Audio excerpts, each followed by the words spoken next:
Good afternoon. The time is 4 o'clock. I will call this Finance Committee meeting of City Council to order, and I'd ask that the clerk please call the roll. Councilmember Evans. Present. Councilmember Clifford. Here. Councilmember Patterson. Here. Vice President Lightfoot. Present, ma'am. President Scott. Here. And we are joined by all other members except for Council Members Spall and Ortiz.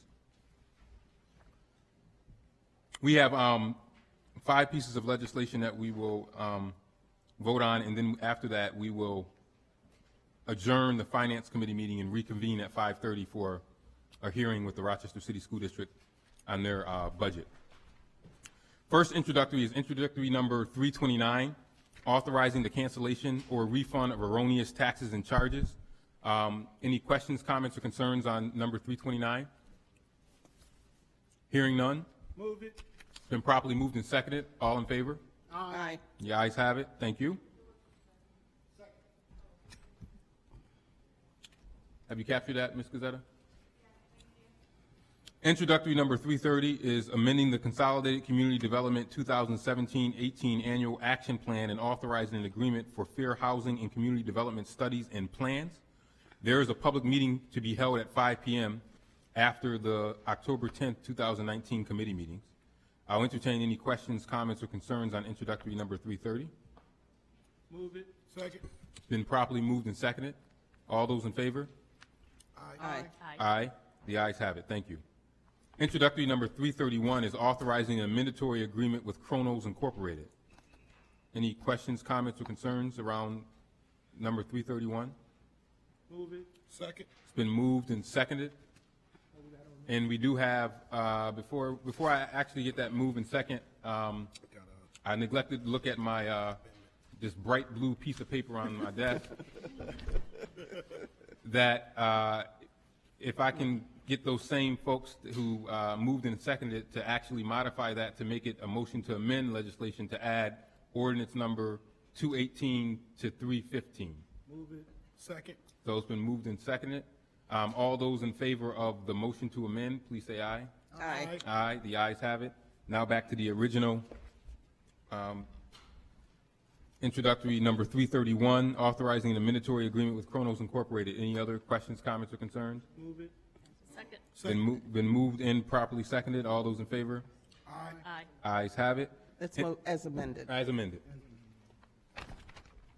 Introductory number 354, authorizing an intermunicipal agreement with Monroe County and the Monroe County Sheriff for confinement of unarraigned prisoners. Questions, comments, or concerns? Move it. Been moved. Second. All in favor? Aye. Ayes have it. Thank you.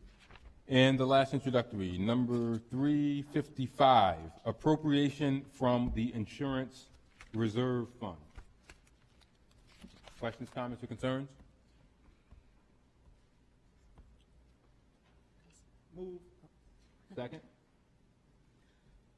Second? Yes. Second? Great. I thought you had one. Properly moved and seconded. All those in favor? Aye. Aye. The ayes have it. Thank you. We will now recess the Finance Committee and reconvene at 5:30. Thank you.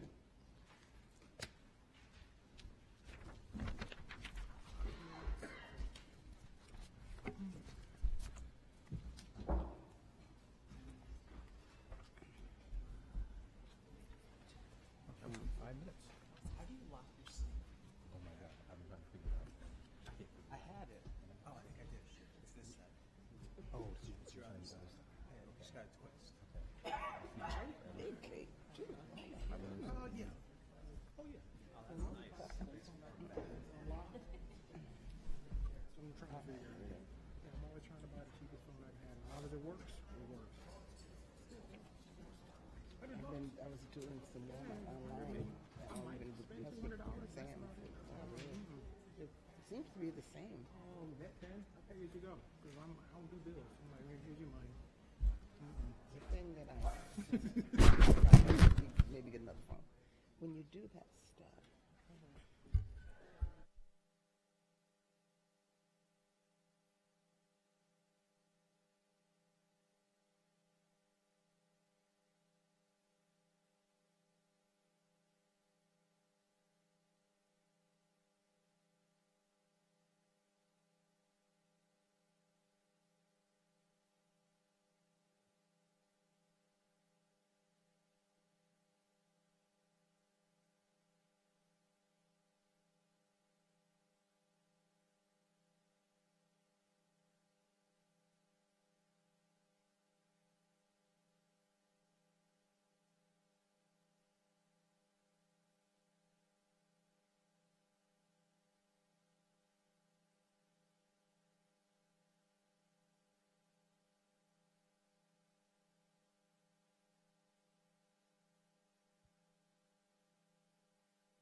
At this time, I call the Neighborhood and Business Development Committee to order, and I ask the clerk to call the roll. Councilmember Patterson. Here. Councilmember Harris. Here. Councilmember Ortiz. Here. Vice President Lightfoot. Present, ma'am. President Scott. Here. Let the record reflect that we are joined by all other members of council, save Councilmember Spall. Introductory number 332, authorizing sale of real estate. Questions, comments, or concerns? Seeing none, I need a motion and a second. Motion. Second. All in favor? Aye. Item passes. Introductory number 333, authorizing funding and agreements for historic. Oh, that one has an amendment? It does. Okay, we'll go back through it. All right. So I need a motion and a second to amend the legislation to correct the price of the sale of real estate of 224 Barrington Street from $30,000 to $31,000. Need a motion and a second for that? So moved. Second. All in favor? Aye. So the item is amended. Now, need a motion and a second to pass the item for vote on the item as amended. Need a motion and a second? So moved. Second. All in favor? Aye. Item passes. All right, back to the work. Introductory number 333, authorizing funding and agreements for historic resources survey. Questions, comments, or concerns? Councilmember. Thank you, Councilmember Patterson. Just a question about the survey. Was last year the first year it had been done? Did it start in the Northwest? No, we have 2 1/4, 2 1/3 done, so no, it's been going on for a couple of years now. Okay, so it won't be available until it's all completed? We have summaries that concluded each of the quadrants that have been completed, but the raw data is going to be difficult to extract until we're done. Okay. So if you want the summaries, we do have summaries of the quadrants that are completed. Okay, great. Seems like by the time we get it, it'll be time to do it again. I think they started in the Southwest. Okay. Yeah. All right, thank you. Councilmember Gruber? Anything? Nope, okay. Okay, no problem. In that case, we need a motion and a second. Motion. Second. All in favor? Aye. Item passes.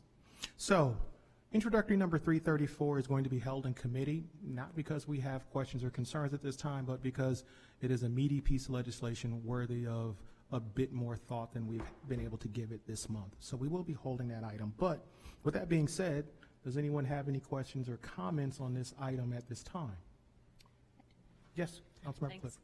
Thanks. Just wondering about how the changes have been presented to business owners and what the feedback has been. So we presented it to the Business President Association.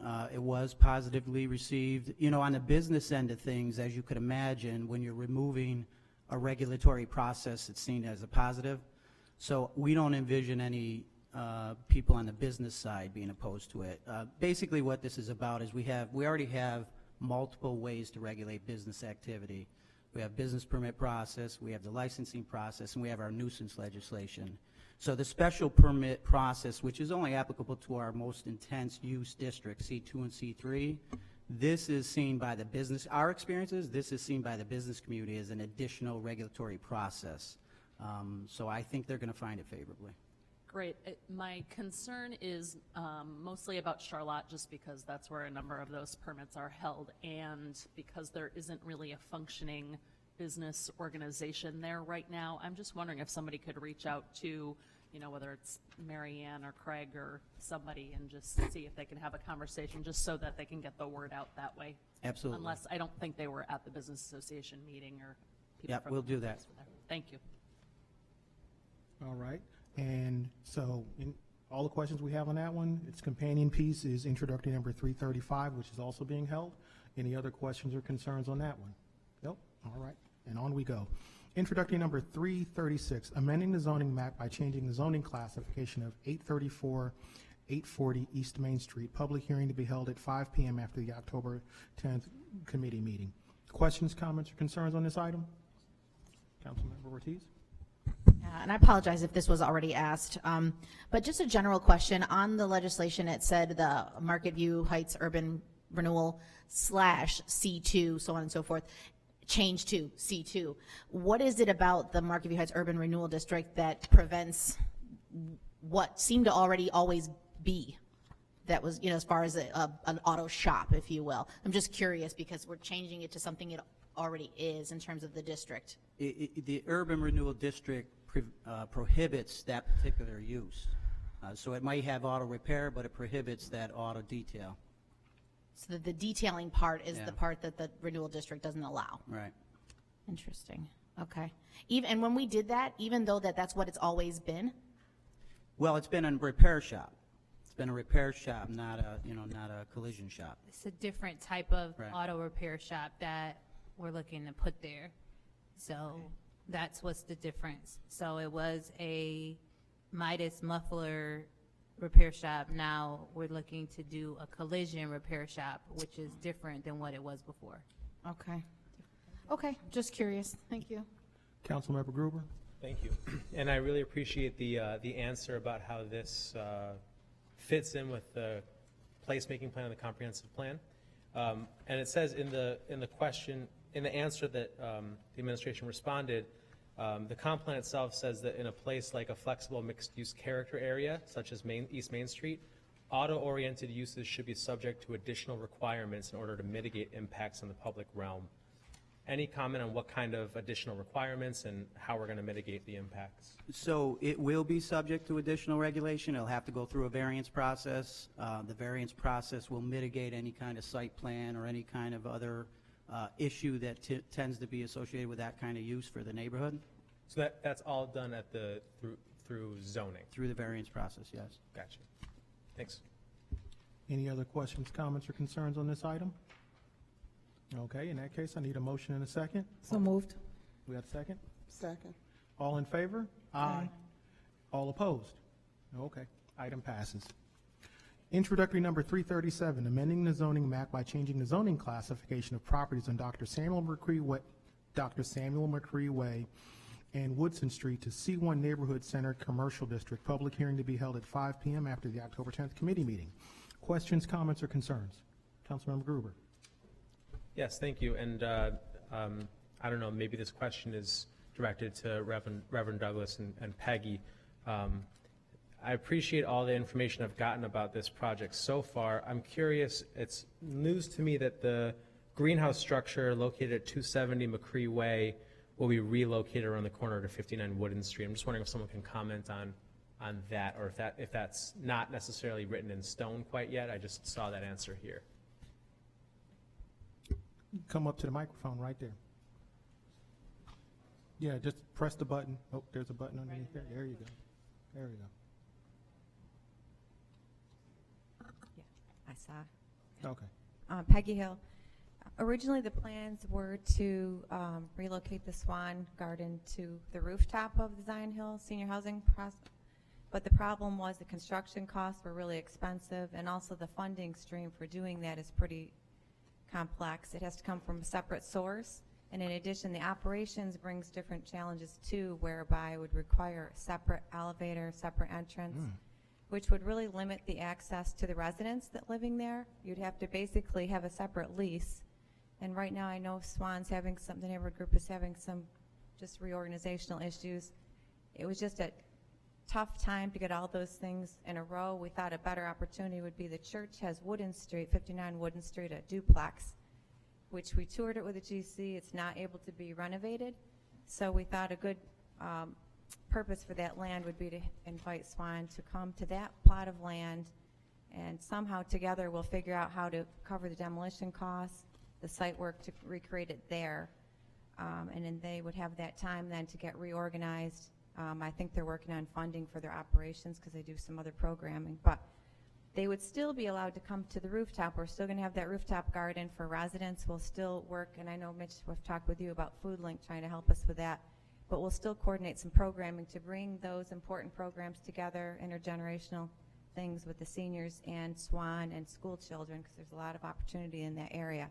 So we're still committed to doing that programming, but we feel in order to move the project ahead, you know, at a good pace, we really need to separate those into two separate projects. And I know Zion Hill and Rochester Management are committed to supporting Swan and making that garden happen.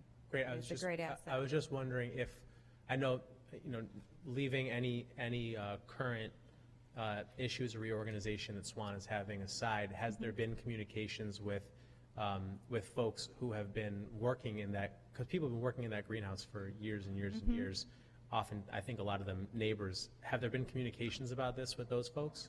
We had 2 meetings already with Jamone Alexander, who is executive director. Yep. And I know Reverend Douglas met with Mr. Woody, I'm thinking Hammond.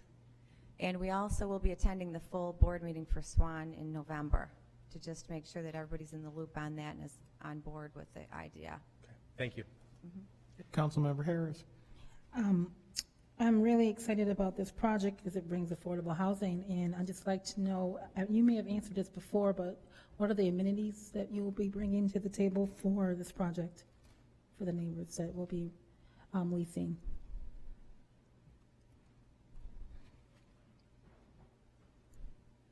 Hi, I'm Dan Gladding. I'm the architect for Rochester Management on this. The project will have, within the apartments, full accessibility, base required by code, but enhanced beyond that to include things like grab bars and maneuverability clearances in all the apartments. So basic daily living amenities. Beyond that, there is a community room up on that 3rd floor, which looks out over the roof deck that all the residents can use. There is a fitness center, fitness room in the building, laundry facilities, central mail, central trash. There is a manager on site to help keep the building going, keep the residents going, and there is a separate support service office that can bring supportive services into the building for residents as well. So that's the basic list of amenities. I'm sure there's something I'm forgetting, but I think that covers it. That covers it. Thank you. Any other questions or comments on this item? Seeing none, I need a motion and a second. So moved. Second. All right. All in favor? Aye. All opposed? Nope. Item passes. Introductory number 338, amending ordinance number 2018-321 as it relates to the acquisition of real estate to effectuate the Bull's Head Urban Renewal Plan. Questions, comments, or concerns? Seeing none, I need a motion and a second. So moved. All in favor? Aye. Item passes. Introductory number 339, bond ordinance of the City of Rochester, New York, authorizing the issuance of 1 million bonds of said city to finance costs of the acquisition of a property to effectuate the Bull's Head Urban Renewal Plan. Questions, comments, or concerns? Seeing none, need a motion? I have a question. It's related, but not on this specific item. We asked for the status, I think Vice President Lightfoot asked for the status of the properties. I didn't see the Mr. Doug's property on that list. We're still working on that. We're still deciding and working with Mr. Doug's and also the heating and cooling place to see what is the best option, whether to leave it or if it can be done around that, given some of the environmental concerns. And so we're still in the process. Thank you. Madam President? Okay. All right, in that case, we need a motion and a second. So moved. Second. All in favor? Aye. Item passes. Introductory number 340, amending ordinance number 2019-24 relating to the sale of 125 House Street. Questions, comments, or concerns? Seeing none, I need a motion and a second. So moved. Second.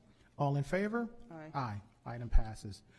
Introductory number 353, amending ordinance number 2019-117 relating to the sale of 1000 Driving Park Avenue. Questions, comments, or concerns? Seeing none, need a motion and a second. So moved. Second. All in favor? Aye. Item passes. That completes the work of the Neighborhood and Business Development Committee. Thank you.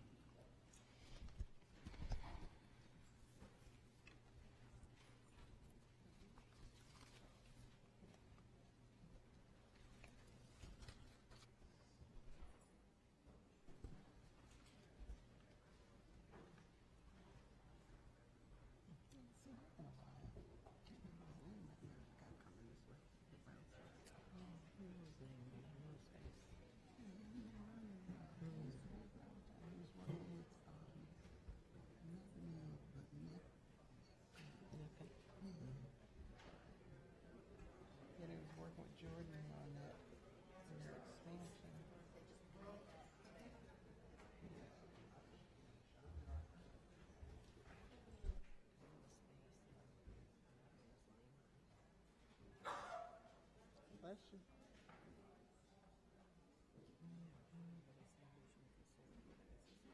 Right.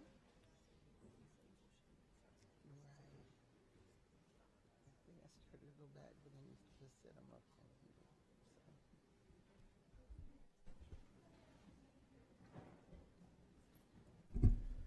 Okay, it's 4:25, so we're going to call the Parks and Public Works Committee. Will the clerk call the roll? Councilmember Gruber? Here. Councilmember Evans? Present. Councilmember Spall?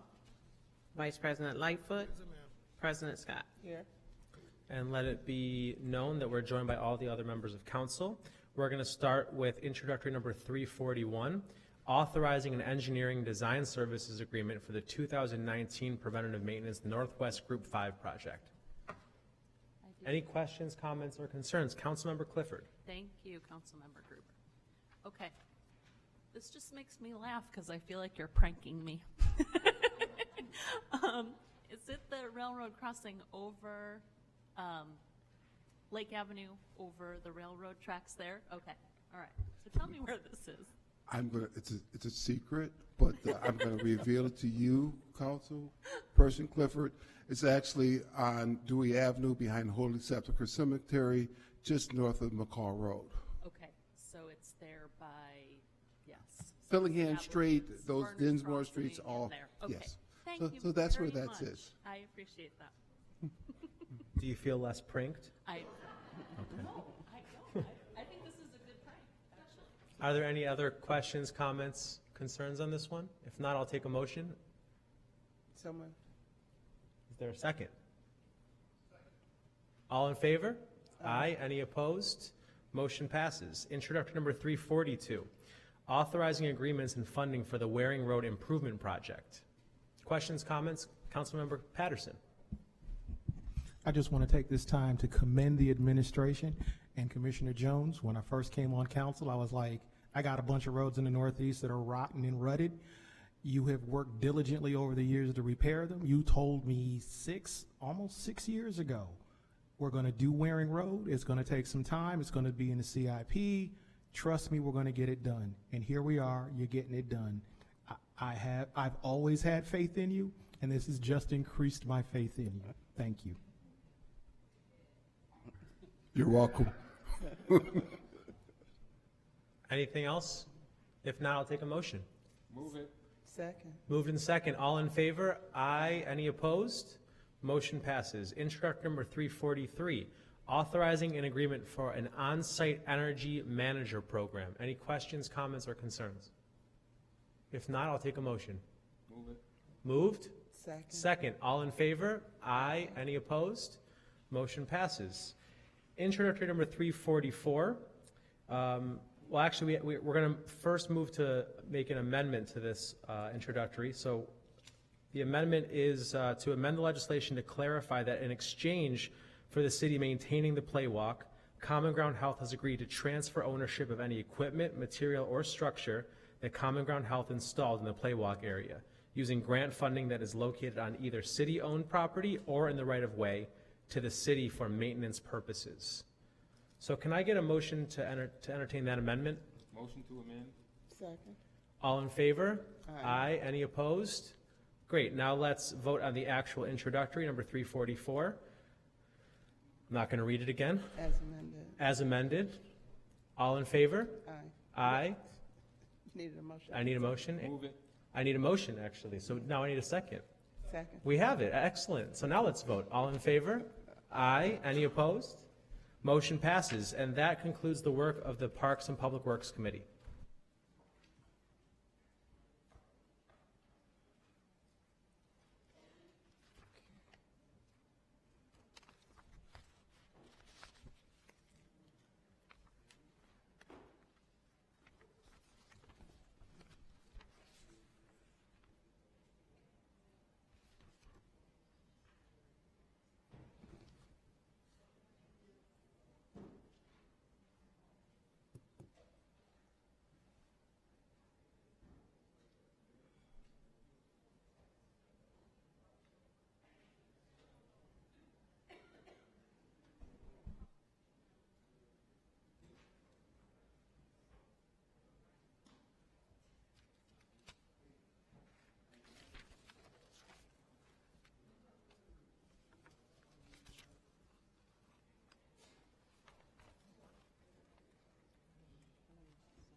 how'd it go?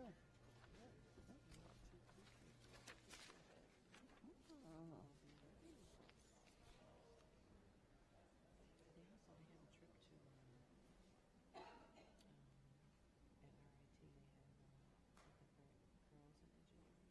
Mm.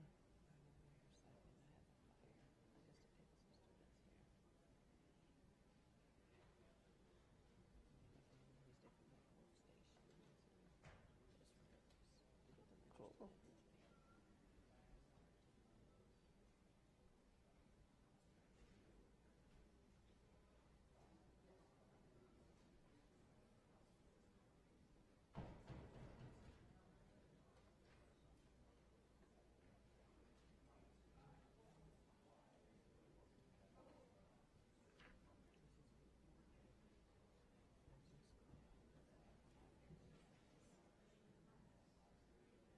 You just called me. Yeah.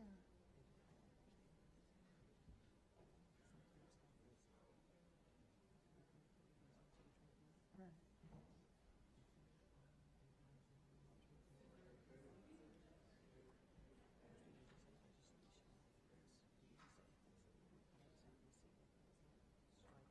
Mhm.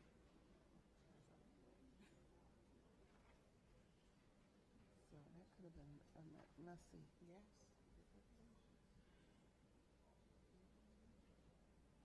So did that come through just now?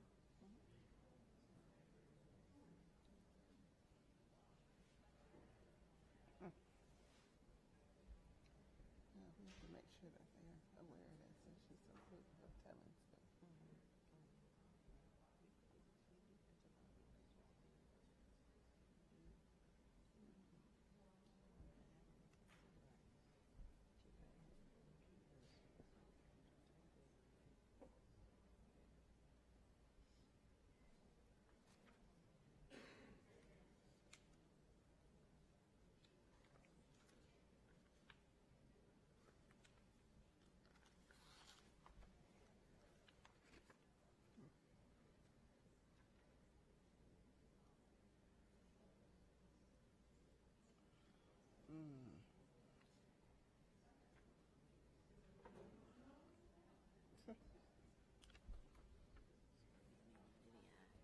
Mm-hmm.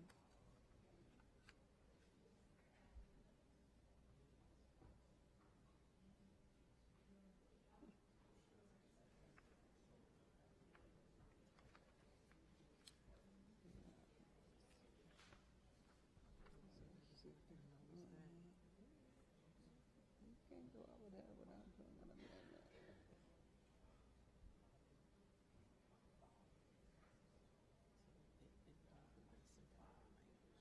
Mm-hmm.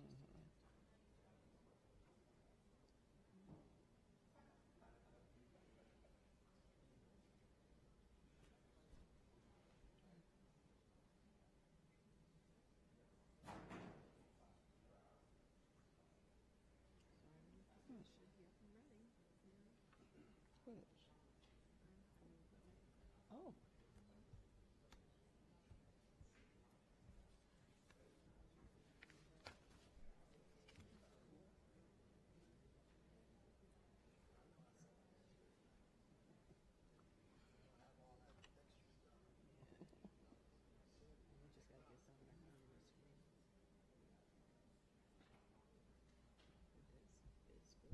Mm-hmm. The perfect match.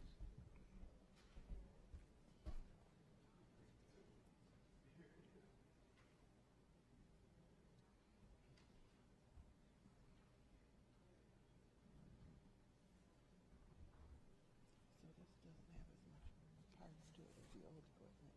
Is that maybe it?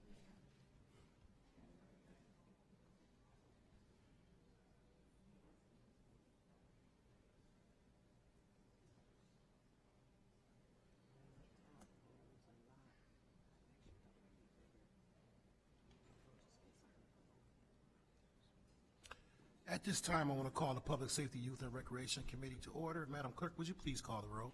Vice President Lightfoot. Present. Councilmember Gruber. Councilmember Harris. Here. Councilmember Ortiz. President Scott. Here. Let the record reflect that we are also joined by the rest of our esteemed members of council. Introductory number 345, authorizing a mandatory agreement for the Stop Violence Against Women Grant Program. Any questions, comments, and/or concerns? Councilmember Clifford. Thank you, Vice President Lightfoot. Can you just be a little bit more specific about what RPD officers provide in the way of information about legal rights and accessing the system? Yes, so for example, if an officer goes to a family trouble, I don't know if you can hear me, they have with them, they'll bring down a facet worker with them. They'll call for a facet worker. If they're not available, the officer will stay with the victim and provide them safe housing, take them somewhere where there's safe housing. And in our own informal way, we'll kind of walk them through the legal system as well, tell them what to expect, services that are available that they can have immediately or sometime in the future as well. Is there a handout or anything like that that's provided? When we give them a domestic incident report, there is information that's handed to them on the back of the domestic incident report, but that would be as much as RPD gives to the victim. Okay. Okay, thank you. Are there any other questions, comments, concerns? If not, I'll entertain a motion. So moved. Second. All in favor? Aye. Any opposed? Introductory 345 passes. Introduction number 346, authorizing a terrorism prevention grant agreement with the New York State Division of Homeland Security and Emergency Services. Any questions, comments, and/or concerns? If not, I'll entertain a motion. So moved. Second. All in favor? Aye. Any opposed? Introductory passes. Introduction number 347, authorizing a targeted tactical team grant agreement with the New York State Division of Homeland Security and Emergency Services. Any questions, comments, or concerns? So moved. Second. All in favor? Aye. Any opposed? Introductory passes. Introduction number 348, authorizing an explosive detection canine team enhancement grant agreement with the New York State Division of Homeland Security and Emergency Services. Any questions, comments, and/or concerns? So moved. Second. All in favor? Aye. Any opposed? Introductory passes. Introductory number 349, authorizing an intermunicipal agreement with the school district for traffic and crowd control services and amending the 2019-20 budget. Any questions, comments, or concerns? Entertain a motion. So moved. Need a second? Second. All in favor? Any Abstention. opposed? Abstention. One abstention.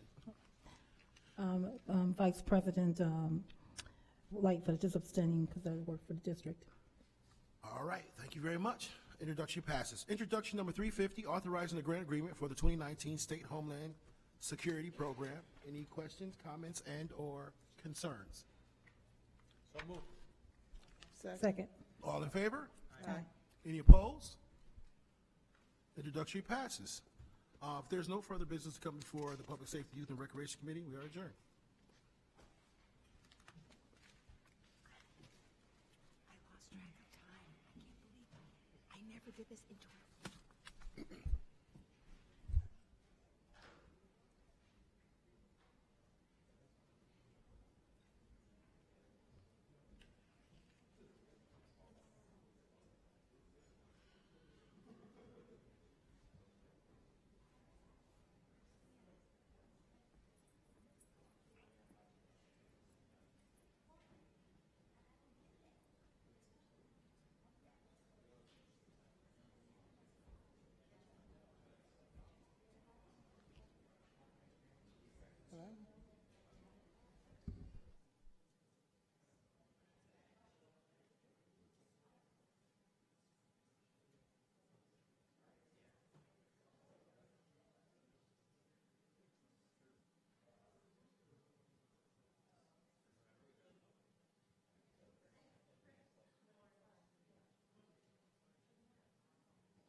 We are going to call the Arts and Cultural Committee to order and ask, is that okay?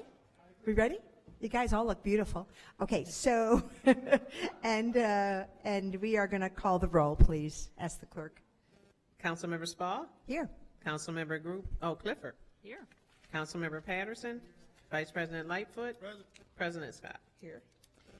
Introductory number 351, authorizing agreements for the 2019 Step Jam. Any questions or concerns? Do I have a second? Second. Moved in second. All in favor? Aye. And I say aye. Passes 5-0. Thank you so much. We are adjourned.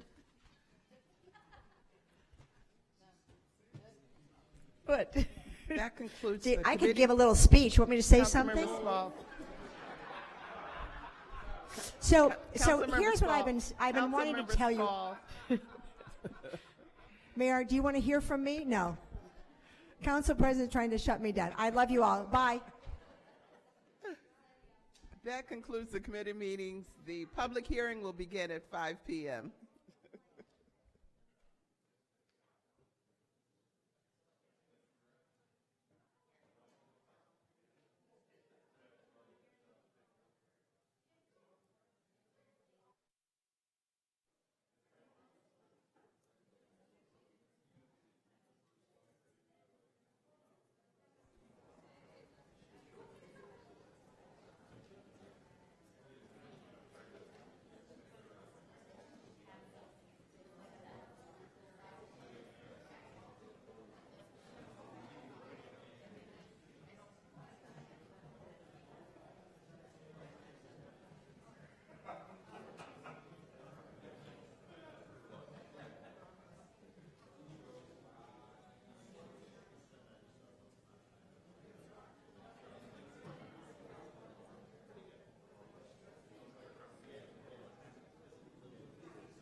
Ladies and gentlemen, please take your seats.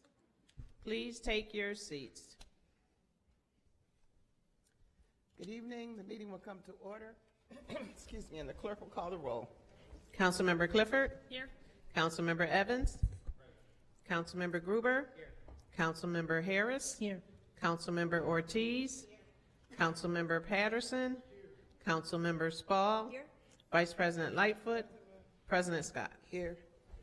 I now ask the clerk to begin the hearings. Pursuant to law, a public hearing will now be had on the following matter: amending the Consolidated Community Development 2017-18 Annual Action Plan and authorizing an agreement for fair housing and community development studies and plans. Introductory number 330. Any persons desiring to speak in reference to said matter will now be heard. If there are no speakers, that hearing is closed. Pursuant to law, a public hearing will now be had on the following matter: amending the zoning code, Chapter 120 of the Municipal Code with regard to entertainment. Introductory number 334. Any persons desiring to speak in reference to said matter will now be heard. If there are no speakers, that hearing is closed. Pursuant to law, a public hearing will now be had on the following matter: amending Chapter 29 of the Municipal Code with regard to entertainment. Introductory number 335. Any persons desiring to speak in reference to said matter will now be heard. If there are no speakers, that hearing is closed. Pursuant to law, a public hearing will now be had on the following matter: amending the zoning map by changing the zoning classification of 834 through 840 East Main Street. Introductory number 336. Any persons desiring to speak in reference to said matter will now be heard. If there are no speakers, that hearing is closed. Pursuant to law, a public hearing will now be had on the following matter: amending the zoning map by changing the zoning classification of properties at Dr. Samuel McCree Way and Wooden Street to C1, Neighborhood Center Commercial District. Introductory number 337. Any persons desiring to speak in reference to said matter will now be heard. If there are no speakers, that hearing is closed. That concludes our public hearings for this month. This legislation will be considered on Tuesday, October 15th at 7:30 in these chambers. Thank you. The meeting is adjourned.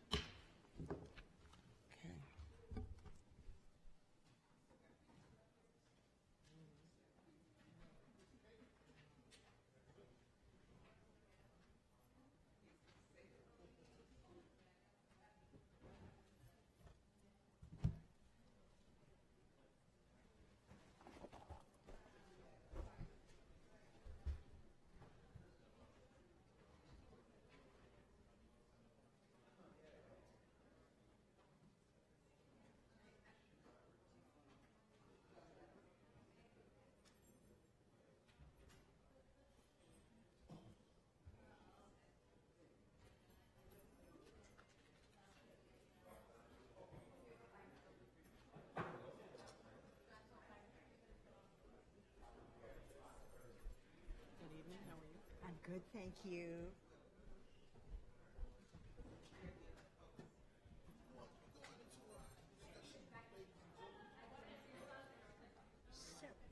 Oh, okay.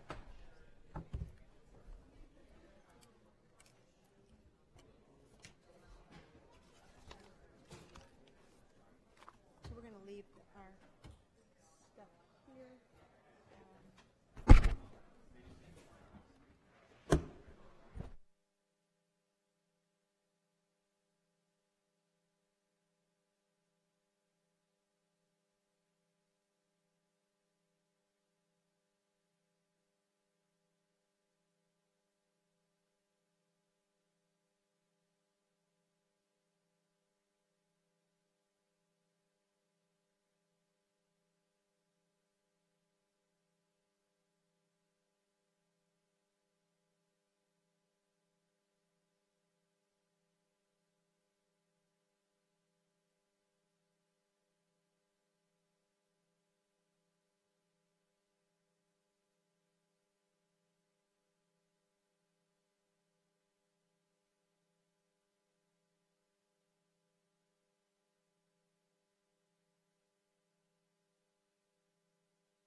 We're going to get started in about 1 minute.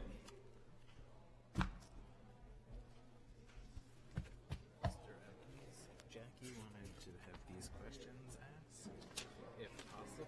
Yeah, great. Her question was essentially, Sir, you're right in the front row. Prime time.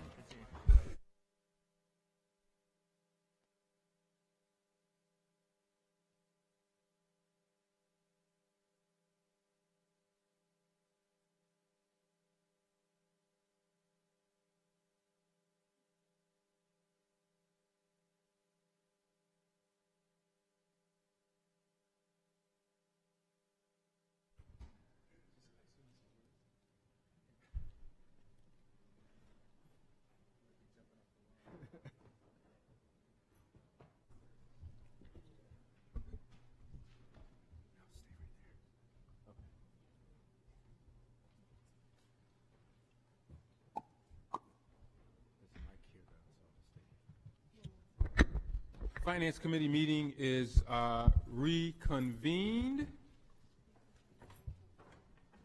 Thank our colleagues from the Rochester City School District for coming across the street. As you know, we approved legislation earlier in the committee, so we are just reconvening. This isn't a public hearing. This is just a continuation of our Finance Committee meeting. So I would ask that the clerk please call the roll. Councilmember Clifford? Here. Oh, Finance Committee, right? Yeah. Councilmember Evans? Present. Councilmember Patterson? Here. Vice President Lightfoot? Present, ma'am. President Scott? Who should be in shortly, and we are joined by the rest of our colleagues, except for Councilmember Ortiz, who had another commitment. I want to thank both the superintendent and the board president and the district team for being here today to discuss the status of the budget situation with the Rochester City School District. Obviously, this is something that is very important to us as city council members, being that we are so tied together financially. So today what I'm hoping for is to get any answers to questions that my colleagues may have, but also more importantly to talk about plans for the future and plans to go forward. So I'm going to give the superintendent and the board president an opportunity to make some statements. I know that there was some information that was presented at the audit committee meeting that was held on Tuesday, so we may have questions related to that. And then if there are questions that we have outstanding at the end of this session, what we are hoping for is that we can get a date where we can have any of those follow-up items. I want to welcome our new superintendent. He just started July 1st, and usually we hold budget hearings in June, so you miss those. So you're now here for the first time. I wish it was under better circumstances, but again, this is an important topic that I think that we want to get clarity to. As I stated before, I think that what happens at the district affects us, but particularly from the financial standpoint. And today we really want to zero in on and keep it focused on the overall financial picture. So, Mr. President, I see that you are here, and I want to thank you again for coming and give you an opportunity to make a statement or anything that you want to say, and then I'll go to our superintendent, and then I have several questions, and then my colleagues will as well. So, President White. Push that the green button. Okay. All right. Thank you.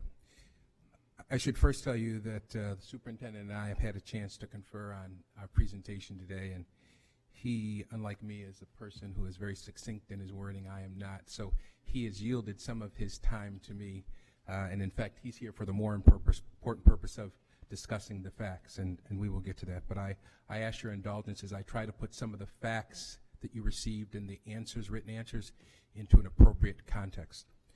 Again, on behalf of the Board of Education, I want to thank you, Chairman Evans and President Scott, who I did see out there, for the invitation to this meeting. Many of you have probably heard the word umbatu. The term conveys the connectedness of individuals and systems in our world. It also suggests to us that relationships are reciprocal.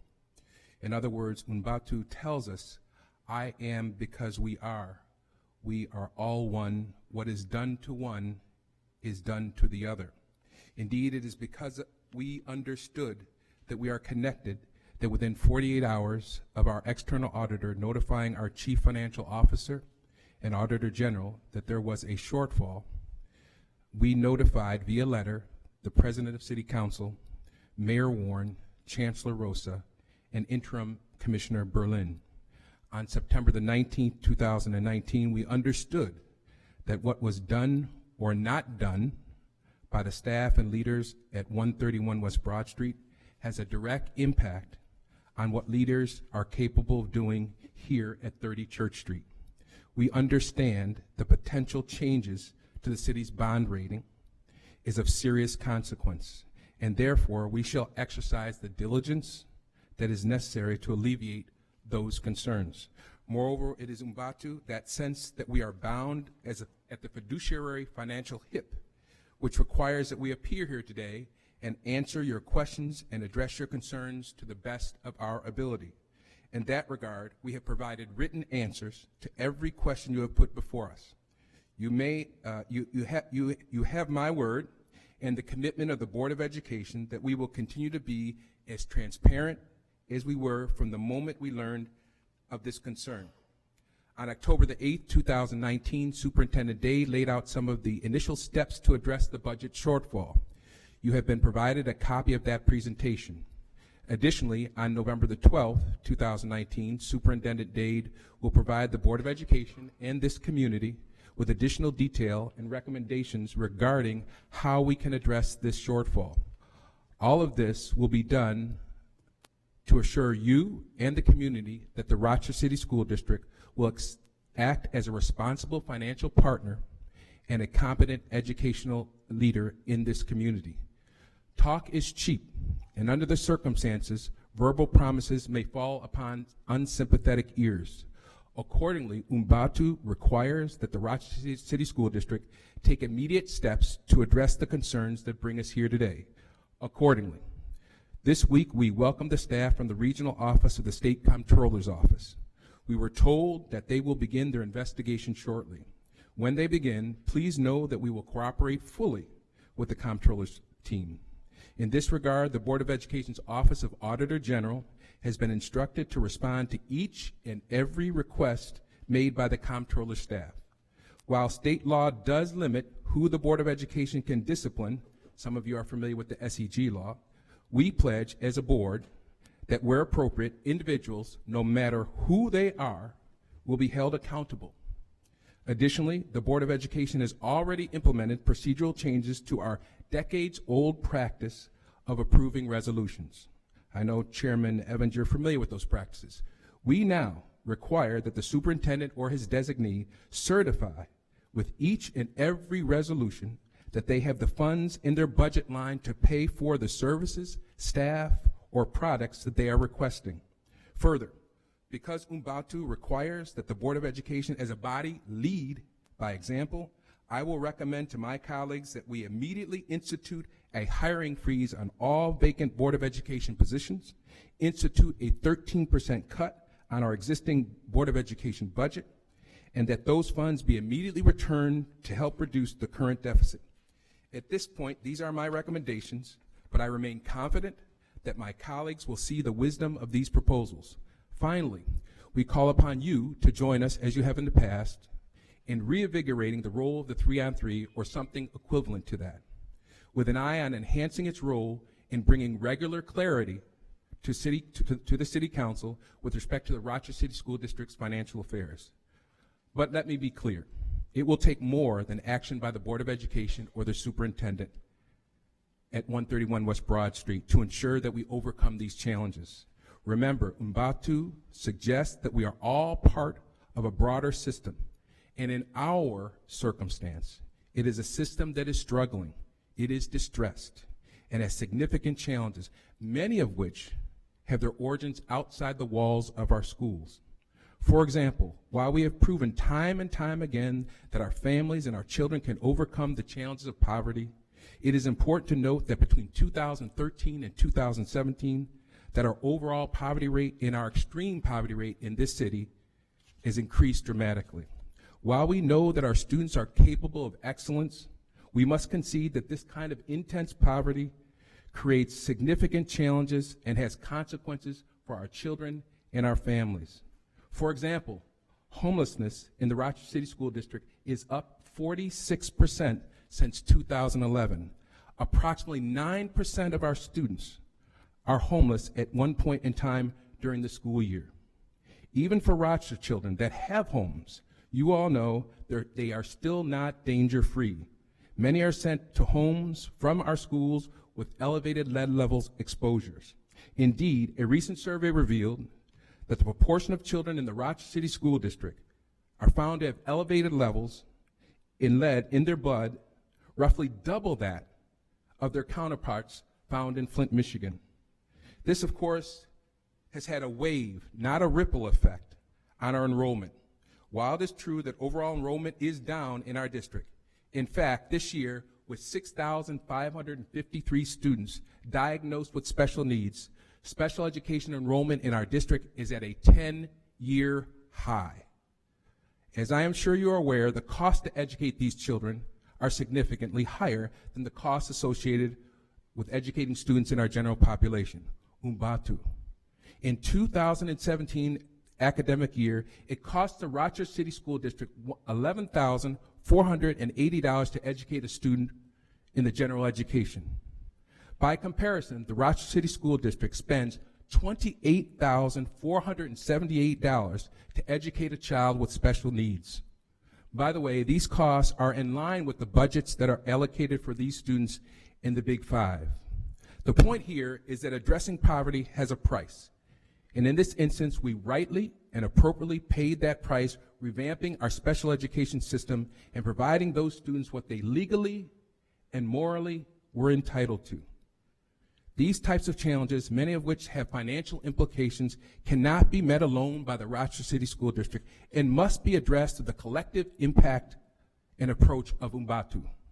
We realize that every level of government is doing its best and is stressed by these challenges. Indeed, people don't talk about it much, but other levels of government have long-standing structural deficit problems as well. We know that the federal government right now is facing a $1.1 trillion deficit. The state just overcame a deficit of $4.4 billion. And this year, the city of Rochester projects a budget deficit of $47.6 million. More specifically, every year for the last 8 years, the city of Rochester has begun its fiscal planning year knowing that it had a deficit. The difference between the federal, state, city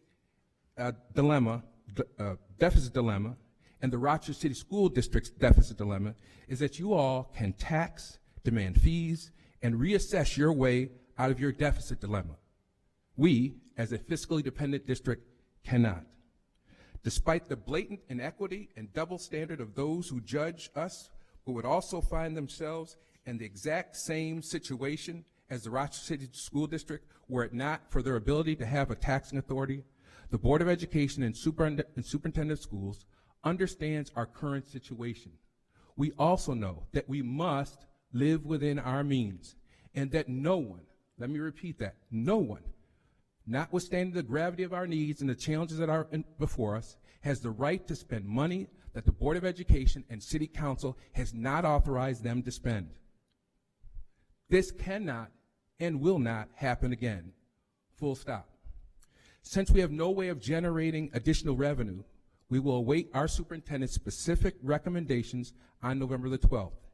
In advance of November the 12th, please be advised, however, that we cannot and we will not jeopardize the critical services that are provided by adults that work closest to our children, or our initiatives that have resulted in the Rochester City School District having its highest graduation rate in over 2 decades and the lowest out-of-school suspension rate in 4 years.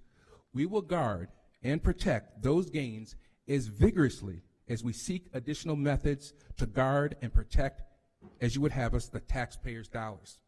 Accordingly, at some point, after we have a complete understanding of what brought us here today, I believe Umbatu may require that the city rethink, given the challenges that we all face, why, over 2 decades, it has continued to give the Rochester City School District the same $119 million, having never been adjusted for the cost of inflation. By some estimates, the city had the city increased its local support to the district by the rate of inflation since 2009 and 2010, the total contribution would have been $113 million. If the city had simply increased its local support to the district by the same rate as the growth in the overall city budget, local support would have been about $225 million more over a 10-year period. Additionally, at some point, the ethos inherent in Umbatu may require that legislators in Albany revisit and reaffirm Judge Judith Kaye's decision in the Campaign for Fiscal Equity. By some estimates, that decision would mean that the Rochester schools were underfunded by the tune of $8 million in foundation aid. Let me conclude with a quote from Nelson Mandela. Nelson Mandela once said, "If Africa is a concept, in Africa, there is a concept known as Umbatu, the profound sense that we are human only through the humanity of others. That if we are to accomplish anything in this world, it will require an equal measure be due to the work, cooperation, and achievement of others. Indeed, this situation should give everyone within the Rochester City School District a profound sense of our own humanity and our own capacity for error. Because Umbatu, we realize how that 3% error affects you, and we will work to become better, more reliable stewards.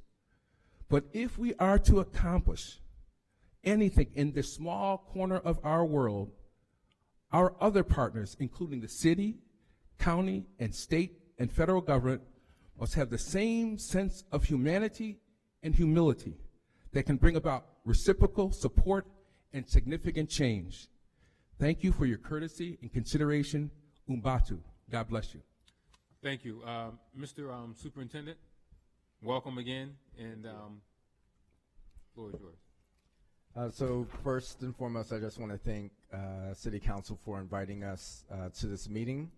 I only know one way to lead, and it's in a collaborative manner. So I feel that this is a great opportunity for us to collaborate with you as we figure out how to address the current budget deficit that we're facing. I want to be absolutely transparent with next steps. You'll see in the October 8th Audit Committee meeting presentation that I hope to accomplish just that, full transparency about how we got to where we are, what we hope to do in the short term and the long term to address our situation. So I'm welcoming with open arms the State Comptroller's team coming in this month, and any support that City Council can provide by way of support and guidance moving forward. So I'm here to provide answers to questions that were provided in advance, along with any other questions that you might have at this time. So thank you. Thank you. Thank you, Mr. Superintendent. Can you just start, I know it was you talked about in the Audit Committee, maybe painting a sketch for us on where we sit today and how we got there. Again, I know you arrived on July 1st, but from your understanding and working with the folks at the district, why are we here? Why are we here now at this situation? And I'll say this is uncharted territories.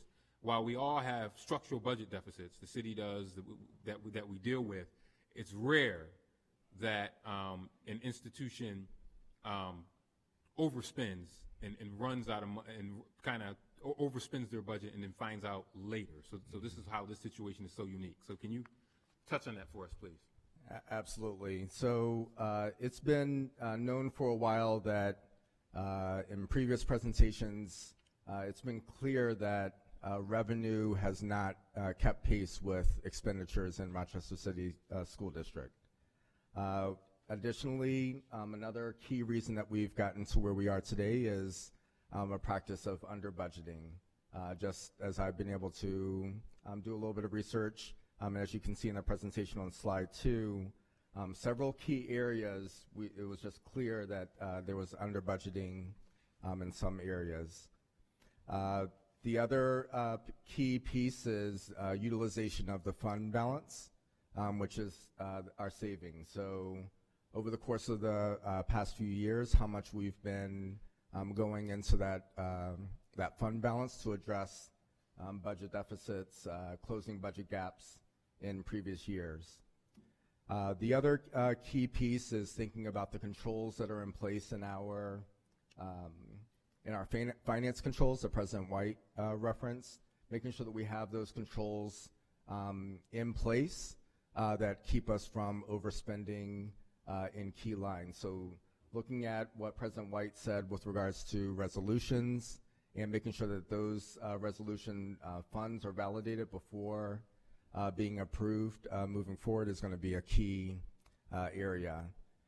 We also have to face the realization that we've been dropping in enrollment in Rochester City School District over the past years. So in the past 15 to 17 years, over a quarter of our population has been declining in student enrollment, and charter enrollment has grown exponentially over the course of those same years. So those are some of the things that we've been able to uncover just in a 10,000-foot view of how we got to where we are today. In terms of policies going forward related to this under budgeting, how does that affect this current year, 1920? So we know, because the $30 million number that we're talking about was reflected in 1819. But as I've said to you, I've also had some concerns about 1920. How are we addressing under budgeting in 1920? Are we finding that there was under budgeting in 1920? And if so, what are we doing about that? So that's a great question. So our audit of 1819 has been fully completed, so we're still waiting those final numbers to come in.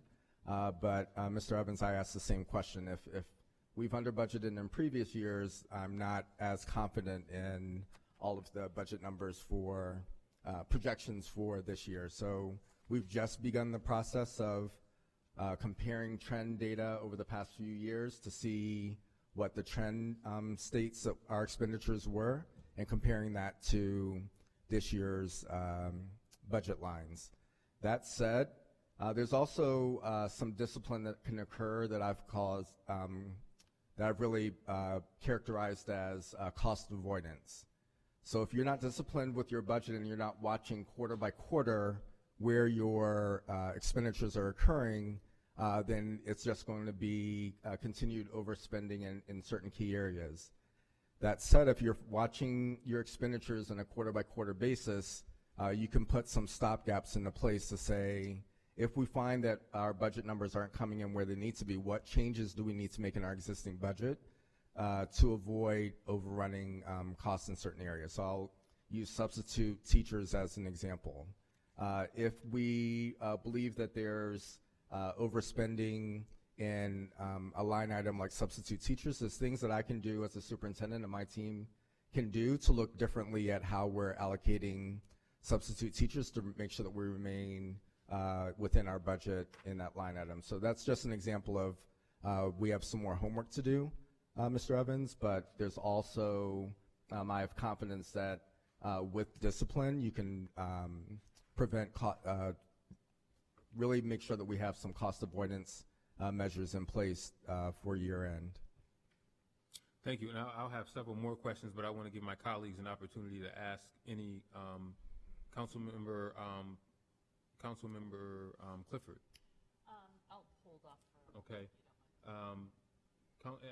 Council member Lightfoot. Thank you, Chairman Evans. To you, Superintendent, and thank you guys for coming. Welcome to City Council. Thank you.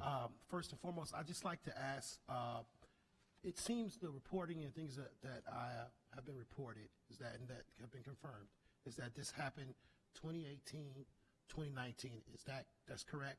The 2018 budget? The 18-19 school year budget, correct. I was looking for the documents, and I don't know, is it possible for us to get especially closer to the end of our fiscal year, April, May, June, reports from 2018. Is that possible for us to get that, sir? Yes, we can definitely provide I'd that. like to see those reports, please. Thank you. Any other council member questions before okay, council member Patterson and then Spall. Okay, I'd like you to take a look at page 12 of your document entitled Audit Committee Meeting, October 8th, 2019.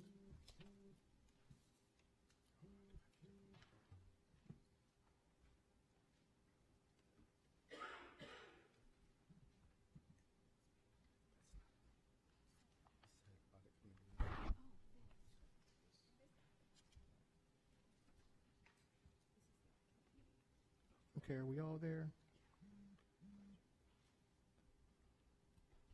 Okay. We all there? Yes, sir. All right, thank you, sir. So, under employee benefits, health and dental, you overspent that line by $17,934,000. Substitute teachers, you overspent that line by $7 million. Tuition, charter schools and other agencies, you overspent that line by $6,179,000.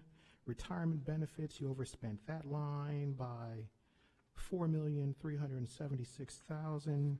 Contract transportation, you overspent that line by $3,290,000. BOCES, you overspent that line by $2,963,000. Rough math, quick math, what would the total be for the 18-19 budget year that you overspent that line? Is that a number you could provide us with real quick? If someone in your team could do that math, can you share that with us? Yes, 22.4 million overall. So this page 12 is really referencing a question that I asked of our finance team. I asked, look at the 18-19 budget, look at the budget line items and expenditures by year end, and bring to me the top areas where we overspent and under budgeted. And these are the top 6 that were reported to me. This isn't our complete budget, so when you do plus or minus where we've underspent and overspent, it was we overspent by 22.4 million in total for the 18-19 school year. Okay, so let's just go through it again, sir. I'm not trying to give you a hard time, and I'm not trying to play gotcha. First question is, so based upon what you just answered, there are other items then that you have overspent. These are the top 6, but there are other items in addition to this? Correct. Okay. And so I'm looking at the first line being $18 million, roughly. I'm looking at the next line being $7 million. I'm looking at the line after that being $6 million. You just said it was $22 million. This document doesn't show me $22 million of overspending. It seems to show me a significantly greater number. Can you please explain to me the number that I'm seeing here for these 6 items, because I find it a bit confusing. Yeah, so part of it is utilization of our fund balance, which is like our savings account to counteract some of the line items of spending. So when you overspend, pulling from different items like our fund balance will help counteract those numbers. Later in the presentation gets to more of what you're asking on slide 15.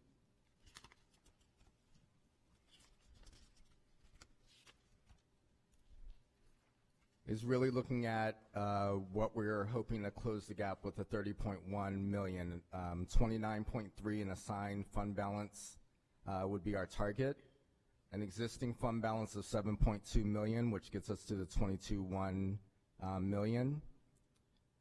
We had already assigned in our 19-20 school year 8 million of unassigned fund balance.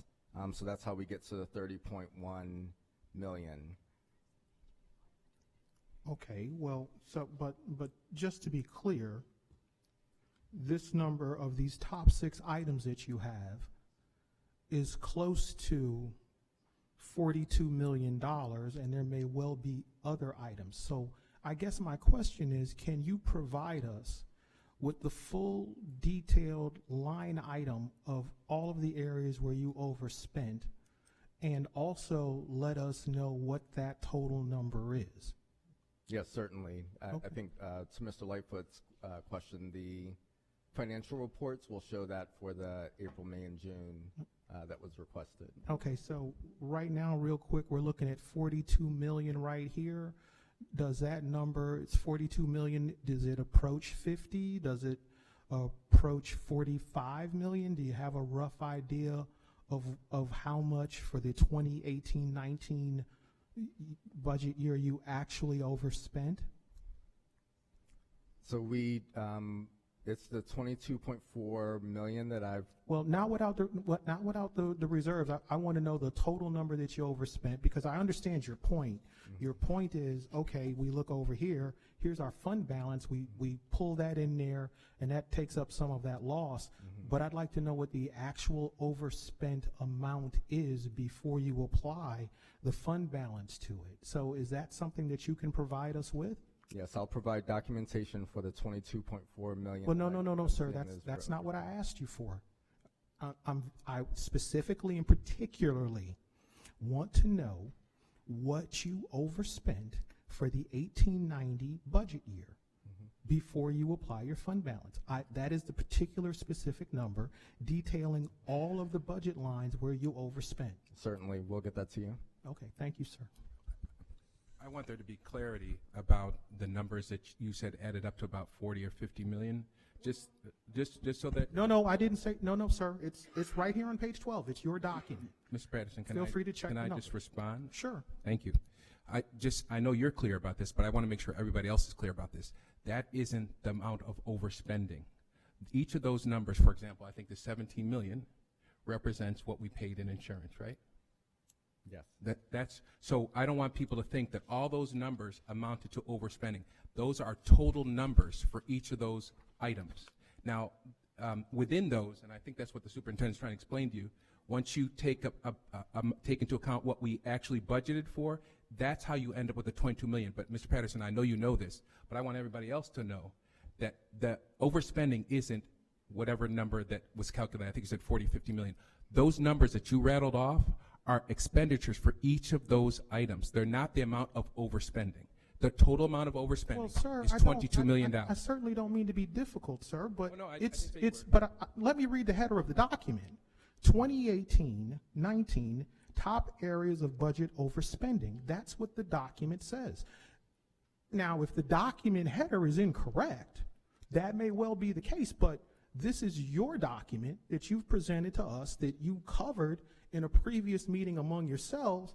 I'm not making anything up. I just simply pulled out my calculator and added these items together. If that is an inappropriate thing to do, please answer the question as I asked it, but then feel free to provide your explanation. Well, Mr. Patterson, I will say we agree. I think I want to end my comments on, I think you're right. I think the header is incorrect. And to the extent that I am responsible for that, I apologize. That header, to your argument, is a bit misleading because it suggests as if each of those areas is an area in which we overspent, and that is the amount of the overspending.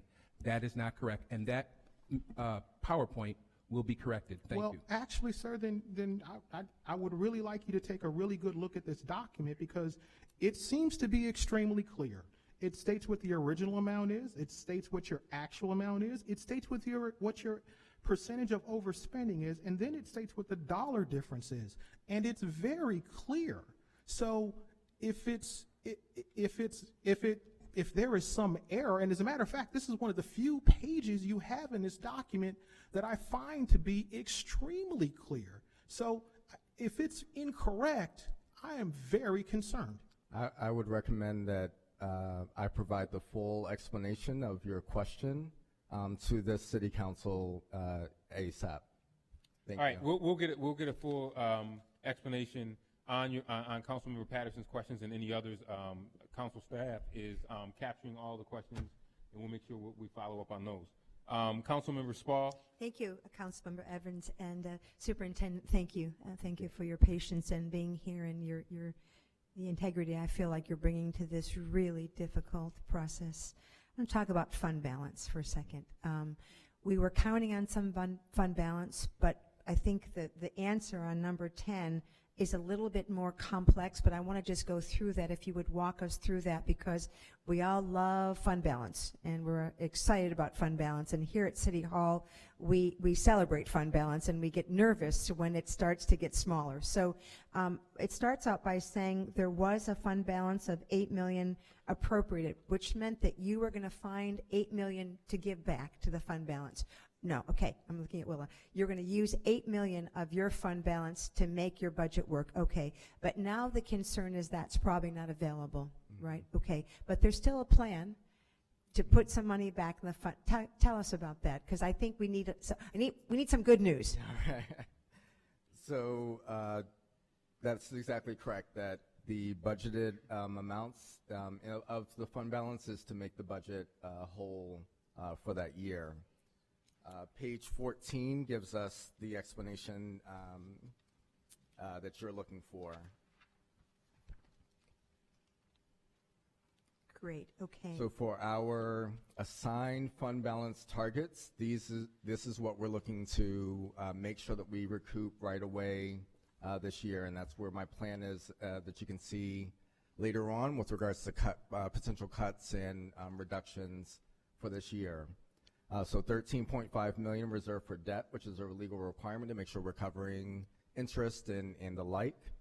$1 million in insurance for general liability, workers' compensation, other post-employment benefits, health insurance, and prepayments and encumbrances. So that's the $29.3 million that we want to put into our assigned fund balance for the 1920 school year. And so none of this will be retroactively applied to 18-19? That's correct. Okay, thank you. Yep. Let me go to Councilmember Gruber, Clifford, and then Council Vice President Lightfoot. Thank you. So I want to dive into a specific area a little bit. I want to talk about substitutes, and I appreciate that you actually used that as a example, Superintendent. I'm particularly alarmed by this because during the budget hearing this year, obviously you weren't a part of that, but I asked a lot of questions about substitutes because it does strike me as a place where it's easy for budget to get out of control. There's not so much that you can control about that, but it has this dual impact of being harmful for the budget and also in the classroom. I say that as someone who was a substitute teacher for 3 months and then realized I was no good at it, and it's a very hard thing to do. So I'm going to talk out loud for a second to try to make sure I understand what's going on here, because there's a $7 million overspend. It's the second biggest area according to page 12. So when I look at these slides, there's a couple of things that strike me as incongruous. So number one, enrollment's going down considerably. Number two, in the last 4 years, the district hired 632 new teachers. And number three, while that's happening, we are overspending on substitutes, meaning that we either don't have enough teachers or teachers are calling in sick a lot or something is happening. Those three facts all lined up in a row just strike me as there's no logic to it whatsoever. Because I assume if enrollment's going down, there's actually probably a need for less teachers. If we have more teachers that we hire, there's probably less of a need for substitutes. And yet this seems to be sinking us significantly. So I'm wondering if you can comment on why that's happening, and specifically, you mentioned in your statement that you can find controls to address that. What are the controls? So great question. So to your point of increasing the number of teachers and paraprofessionals over the past 4 years, you would see an increase in the amount of spending for substitute teachers. My concern is that we didn't budget accordingly. So if you look at past 10 years with how much we've spent on substitutes and you're hiring more teachers, last year was the first year that we have less teachers and staff members in RCSD. So this will be the first year that I would expect a decline in substitute teacher expenditures. But that stair step follows Mr. Gruber's logic of if we're adding staff members, we will be adding to substitute costs. The overspending is where my concern is. If we're looking at the importance of our students being in school each and every day, I hold myself and the other adults in the district to the same expectation. So we shouldn't see an over expenditure and absences for the adults in the system. If we're going to serve our students well, that's something I want to put my eyes on with regards to the rate of absences of our staff members. The other piece that compounds that is the number of vacancies in the district. So for every vacancy where there's students in front of in a classroom, we have to fill that with a substitute teacher, oftentimes a long-term substitute. So those are all the things that I'm looking at to make sure that we're putting our eyes on to budget accordingly. While also we have an amazing staff in our CSD, and I think sometimes if you're not making things transparent and visible to the adults, then they're not going to respond accordingly. So by making folks aware that we have an issue with attendance at the adult level, I really do believe that our staff will respond accordingly. So those are some of the things I hope to put into place, in addition to making sure that when we have substitutes from this point forward, that they're in mission critical areas. So something I mentioned was a hiring freeze. So rather than filling a vacancy with a long-term substitute teacher, making sure that that line item would be for a mission critical area in the district. Thank you.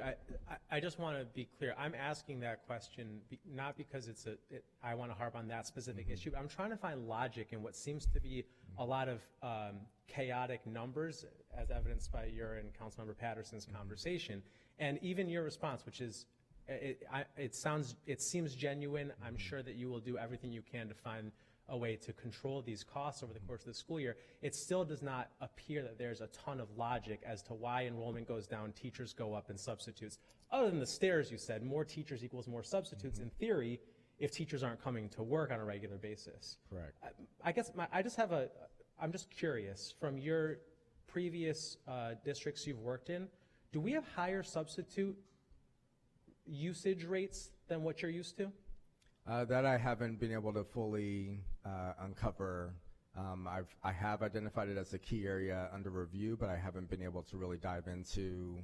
I'm looking at things like how often are substitutes being utilized for vacancies, how often are substitutes utilized for sick leave, how often are teachers being pulled out of buildings for professional development, which the district controls. So every time we pull teachers outside of a building, that's a substitute opportunity right there. So those are the things I still have to research.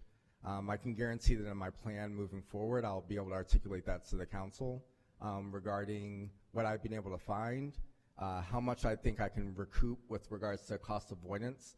I don't see it as a cost savings for this year because we're too far off the mark. Yeah. So I'm really looking at cost avoidance of how do we not allow this to go out of control for the rest of this year and start to recoup some of those so that we're not falling down the same rabbit hole as before. I would just appreciate if your staff could provide a maybe 5-year window into how substitute costs have changed over the last 5 years. And I'd actually really appreciate if you could do a comparison to some of the surrounding school districts, like the Big Five, to see if this is a cost that is uniquely high for our CSD. Absolutely. Thank you very much. Absolutely. Thank you.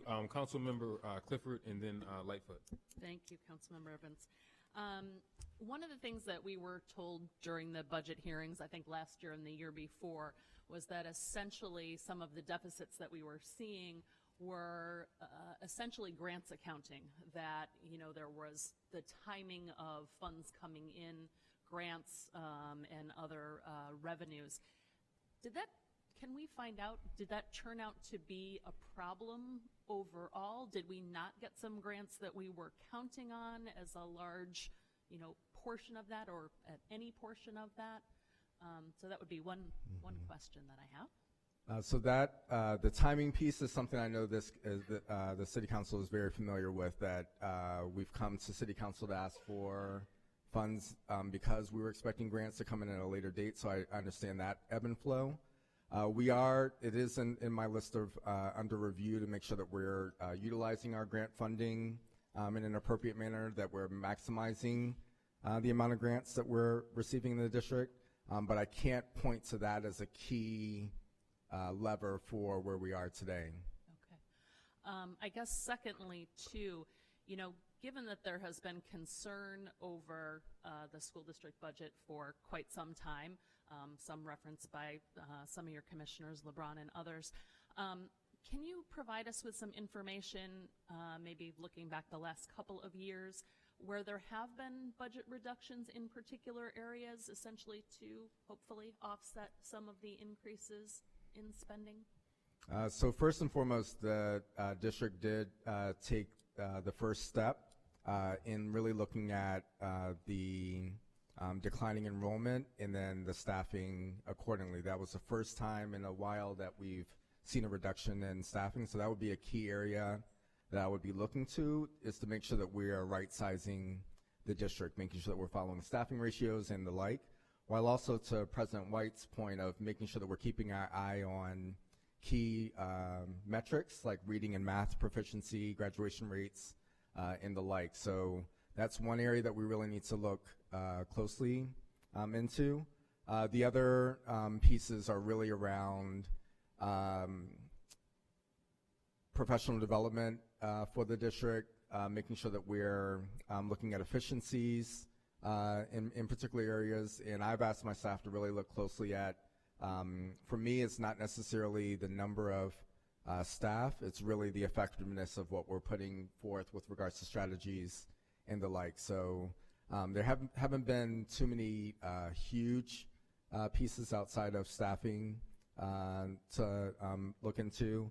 The other piece that is really going to take a family conversation is with regards to the district footprint and the number of buildings that we have in the district, looking at transportation and this community's desire to have school choice, but at what cost is something that we just have to have an honest conversation as a family if we're going to really look at budget deficits and the like. So those are two huge areas that a new superintendent doesn't like to step on, but is going to be important for us to have as a conversation. Yeah, and I appreciate that on a going forward basis. I guess, you know, since we're here now, it's also, did we start those conversations in the previous years? Thank you. Thank you. Councilmember Lightfoot. Thank you, Chairman Evans. First of all, I want to acknowledge from one vice president to another. How are you, Vice President Elliott? Just want to acknowledge you. To Superintendent, one of the things I'd like to ask is, the reports are that CFO, financial director positions have been resigned from these positions. So my question is, who's watching the house, with the exception of yourself, obviously in the board? Who's watching the financial house right now?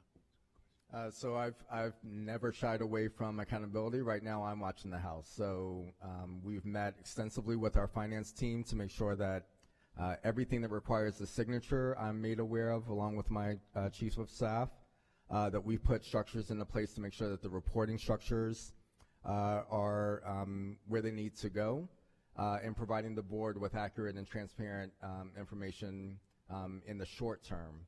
We have an active search going on right now to make sure that we find a high quality CFO to come in and move us forward. So we don't want to rush that process and just find anyone to watch the house. So right now, hold me accountable for those in the short term while we find a replacement for our CFO. Okay, thank you. So it would be appropriate to ask you then, are there any, what's left in the reserve now? How does the reserve fund look now? It's 7.2 to 7.5 in our fund balance.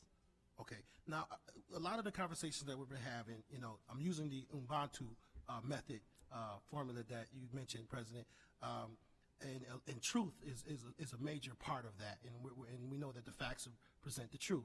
So a lot of the truth of a lot of our answers lie in these reports, the reports that I asked for before. And, just for, we know we have subpoena power and we can do all these other things, but from holding you accountable, how soon can we anticipate receiving this information, these reports? Yeah, I have to go back with the finance team to see when they can provide it, but I don't see any reason for a delay in providing that information. So is that a week, 2 weeks, a month? I mean, what does that look like for you? So again, I'm not going to give you a specific date, but I don't see any reason why we couldn't turn it around in a week. Okay, thank you. If I can just say to Councilman Lightfoot, you are absolutely correct. Truth is an integral part of that ethos. And we endeavor, since the day we voluntarily turned this information over, because I know many of your colleagues know this was an external audit. It wasn't due to be reported until the end of November. As President Scott will tell you, within 48 hours of our finding out about the error, we revealed the truth as we knew it. But you are absolutely entitled. The board backs up your request, your demand for truth in an expeditious way, and you will get those facts, and you will get that truth. Can you talk a little bit more, because I think this is very important in terms of the controls that it was touched on, that you're watching the staffing levels. Folk, you're signing off on things. I think President White mentioned something about the resolution process. Somebody certifying that there are funds there. What are the overall controls gonna look like going forward? I know one of the things that I'll be interested in next budget cycle, when we're looking at the 2021 budget, is really getting an accounting similar to what we have in the city's budget. We're able to see, even though the year is not closed, and Mr. Wagner can correct me if I'm wrong, that we can kind of see how we're gonna end the year. So there's no surprises on council's part. So for example, come July 1st, council's not surprised on what's going to happen with the city's financial picture, because we have it actually in our budget book, kind of projected, so we kind of know how we're going to end. So that's something I'll tell you as an outcome, I think, going forward, something that we either ask for you to add in your budget book in the future, or provide as a supplement to your budget before council even considers that, because that will allow us to make sure that we're ending the year well. But that's more future state. But current state, what concerns me most is the current control system, to make sure that, because you don't have someone in the CFO seat yet, or budget director, talk about the controls that are going to be put in place, or you have put in place since 2 weeks ago. Right. So the financials that Mr. Lightfoot asked for really do paint a pretty clear picture if you were just looking at, like you would your checking account, of what was budgeted, what has actually been spent, what's been encumbered, and what percentage of your available in that line item is in place. So that's looks pretty on paper. What we're realizing that wasn't put into place was the number of items that are unencumbered in the budget, which can lead to surprises. So if there's a variety of direct pay going out to contracts and the like, that allows for unexpected surprises, to Mr. Evans' point, at year end. So if those funds aren't encumbered in a consistent manner, we could find ourselves in the spot that we were in, that we're currently in. So that's one of the pieces that we're putting our eyes on, is how do you make sure that these expenditures are encumbered in a consistent manner. The other piece that will be detailed in reports that will come out is when you turn off a control within the system that you can hit an account to move funds around. Moving funds around occurs in your budget, in budgets across the nation, but there's controls in place that will raise a red flag if there's no funds in that fund. There was a control that was turned off in our budget book that allowed for hitting that, and thus the overspending that we saw at the end of last year. So that's an immediate, Mr. Evans, control that we put back on to make sure that we're not in that spot where you can hit a code and go into further into the reserve that you don't have. Okay, great. And then Dan Loengard, who you guys know I was very fond of, and he kind of, I know there's been a lot of talk about truth and truth serum. He left some stuff that's tough. I mean, it might have been easier if he would have done it, because he was leaving town anyway, so people didn't like him. He could have said, so what, I'm doing it. How, and this is both to you and I guess also to the president, how actively are you going to consider some of the recommendations that were made there? And there's also reports that Mr. Timms had. There's also recommendations that Mr. Aquino, Dr. Aquino, who was the distinguished educator, also made related to financial stuff. But I think that Dan Lowengar's were pretty instructive and easy to understand. How it will that be part of this overall plan in terms of rectifying the situation? And two, what are we looking like in terms of timeline? When can my council colleagues and I say, you know what, all right, it's in place. This is rectified for 18-19, and for 19-20, everything is copacetic. So two-part question for you. So the immediate part of that timeline is on November 12th, I've asked for feedback from our Board of Education, along with the help of union leaders, soliciting feedback from our staff as well, working on an opportunity to engage parents and community with regards to our current state and some tough decisions that we have to make in the short term. So by November 12th, we'll be able to provide council and the community at large with our initial draft of how we're going to address the 30.1 that we know that we have to uncover right now. We'll also be able to describe any under budgeting that we've determined for this current school year and the initial plan to begin to address that before we start to look at the long term, Mr. Evans. That's on the last slide of kind of some of the long term plans that we have to take into place. It's going to be a little messy, and I'm going to ask for the council's patience as I just described what's going to happen over the next few months. So we have the New York State Comptroller's Office coming in, and they'll be providing a thorough audit of the district. That is going to be far too long for any of us to sit on our hands and wait for those answers. In the meantime, they've promised us some initial review of our current budget to see where we are, and they'll be making recommendations there. So I want to make sure that I'm careful to say, while I'm providing some immediate steps I know that we can take to close the budget deficit, I'm also going to be relying on experts from the state to provide additional information to the council, to our Board of Education, and myself as we move forward. So within the next 2 months, we hope to really have the comprehensive plan of the short term. What this council knows is within that 2 months, we're generally talking about the 2021 budget process beginning. A little bit of heartburn comes with addressing the 1920 deficit, knowing that we're going to be unveiling new information as each week goes by. And I want to make sure that we're not going too far down the 2021 budget process before we get all the information from the experts from across the state. So again, Mr. Evans, it's going to be within the next 2 months, really, November 12th being the first glimpse of what's going to be put into place right away to address the budget deficit, while we're uncovering new information within that next month as we gain information from the Comptroller's Office and our own team digging deeper into our current finances. Now, and I know you still have to do that, but in terms of there are some things that are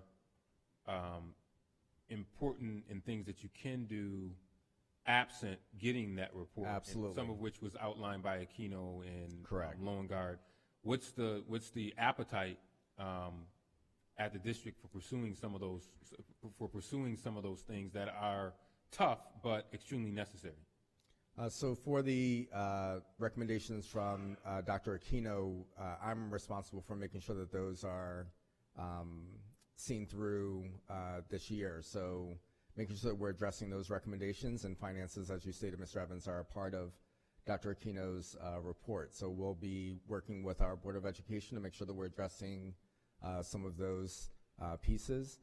I do want to make sure that everyone knows that a lot of the recommendations are layered. So there's no timeline really associated with Dr. Aquino's report, so I want to make sure that we all know that going into this as well, that my job being a very strategic leader is how do you develop a comprehensive plan. I would love at the end of this to not just be thinking about the short term and then 2021. We really need to be thinking about a 3 to 5 year plan to address some of the very tough decisions that we have to make as a community. So the appetite is there. We will be addressing the recommendations in Dr. Aquino's report. The report and the recommendations left by Superintendent Lowengarde, there's no way he could have acted on all of them in a short time. It's just not possible. But we have to aggressively pursue those, and I believe it's in the last 2 pages of my presentation from Tuesday, really looking at right-sizing the district footprint, looking at equalizing the staffing ratio, taking into account declining enrollment and the like, and some other items that we included more for long-term solutions. Right, yeah. I just wanted to add, with respect to your question from the board's perspective about the distinguished educators' recommendations, as you all know, we have memorialized that into an action plan, which has been was accepted by the former Commissioner of Education, Commissioner Elia. With some few minor adjustments, she has described that as a completed plan. We were very happy to see that. That happened probably a couple of weeks before you got here, before our superintendent got here. With respect to the recommendations in Dr. Aquino's report about the budget, I referenced earlier on, and you did as well, the board, which, the folks have seen us, we don't always agree. But one of the things that we did agree on most recently was to change the process whereby we consider resolutions. For those of you who who have better things to do than to watch us on the television, cable access, Chairman Evan knows the traditional practice was you got all these resolutions, and they described who was responsible for them, what was supposed to be spent, and how much was supposed to be spent. But on none of these resolutions did it ever indicate whether the money was available. So this board that sometimes disagrees very publicly, there was great consensus. And I got to tell you, there are folks who have accused us of being micromanagers. And there probably will be folks that will say this is micromanaging, but I think most of you would agree some greater sense of involvement or engagement in the district in terms of whether the money is in the piggy bank. So now each resolution, the person who the superintendent has designated to be the person to request the money from the board has to certify that there is money real time in the account to pay for the expenditures. As you know, Chairman Evans, and you probably looked at hundreds, thousands of resolutions, that never was a part of our resolution. So, and I want to give credit to Dr. Aquino, that was one of the things that was in his report. So, and then more generally, I want to tell you all that we have paid for a project management software piece. It's called JIRA. Don't ask me to tell you what the acronym stands for, but it's a project management software piece. And we have already inputted the action steps. Again, there were 84 recommendations. I think there's over 100 action steps that the commissioner has approved. We've inputted them into JIRA. We have, and so there are dates that for each of some of the deliverables that are provided in JIRA that we will monitor. And I also want you to know that we are, it's one of the things that is not included in our budget cuts. We have allotted extra money so that one of our staff people can monitor JIRA. And again, JIRA is going to be critical for making sure that we do what we say we are going to do. And I believe that with our excellent superintendent and with the assistance of JIRA, we'll be able to not only monitor our financial objectives, but also our instructional objectives. Thank you. Madam President, and then Councilmember Patterson. Welcome, Superintendent Day. Thank you, President Vice Scott. President Elliott, President White. Superintendent Day, would you talk a little more about your vision for right-sizing the district's footprint? Because in terms of the dollars that we're talking about, if we're going to make changes that don't severely and directly impact the children in the classrooms, there have to be some major changes in that arena. Give me an idea of how you will approach that.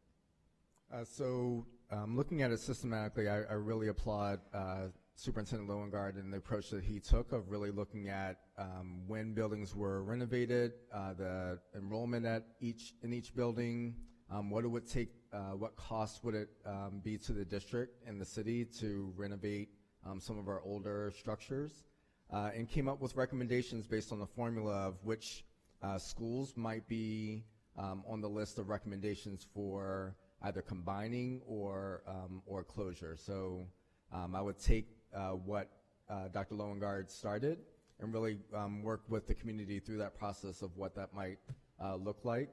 The Board of Education is aware of those reports, so their feedback would be invaluable for those next steps. The other piece is really think of our staffing and making sure that if we have a declining enrollment, are we really looking critically at the number of staffing and the effectiveness of provided targeting staffing towards our aggressive goals for this year. So I would start with knowing where we came from. Dr. Lowengaard really did a great job of providing everyone with some great information to act upon. Now it's really engaging in those recommendations and really seeing the community's appetite for making these tough decisions. As you all know, as soon as you talk about a school closure, you will hear from a lot of constituents, and that makes it for an even tougher situation. So that's where my vision is really that engagement process, but letting data do the talking and trying to keep it as data-driven as possible. Thank you. Any other, Councilmember Patterson? Superintendent, Yes, Commissioners of Education. I don't envy the task ahead of you. I honestly don't. And I am rooting for you. We are one community. There is no us, there is no them. One way or another, we're all just Rochester.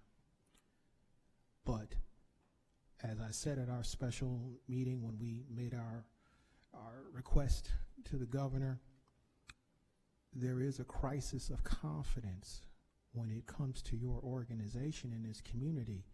And it is not a new crisis. It has been an ongoing crisis regarding your ability to effectively educate our kids. Now, we've felt that it was in everyone's best interest to trust you to do that work and to get it done. And we have watched and we see that you struggle mightily to do that. Now, you do have challenges to overcome.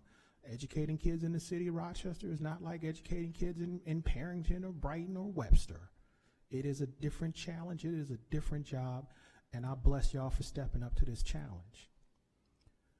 But one of the other things that I said then was that this crisis, it is shocking that this crisis of confidence would extend to your fiduciary responsibilities.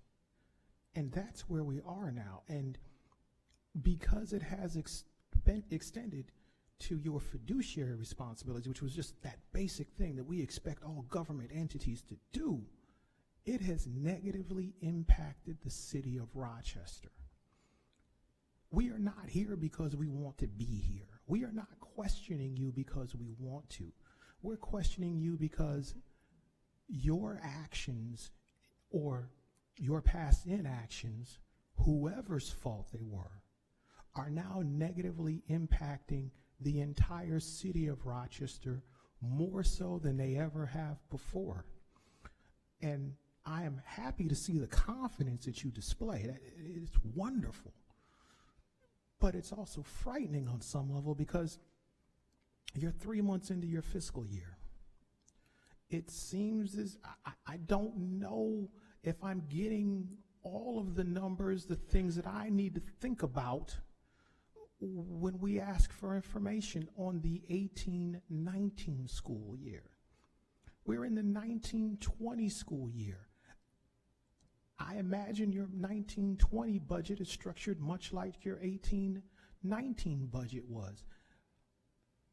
You have a deficit, and I don't know if, well, I'll speak for myself. I don't know how great your deficit is for 19-20. I have questions about what your deficit was for 18-19. And time is no one's friend in this. And you have our babies. if you can't wait to make cuts, and I don't know what cuts you're going to make. That's your job. Y'all going to do that.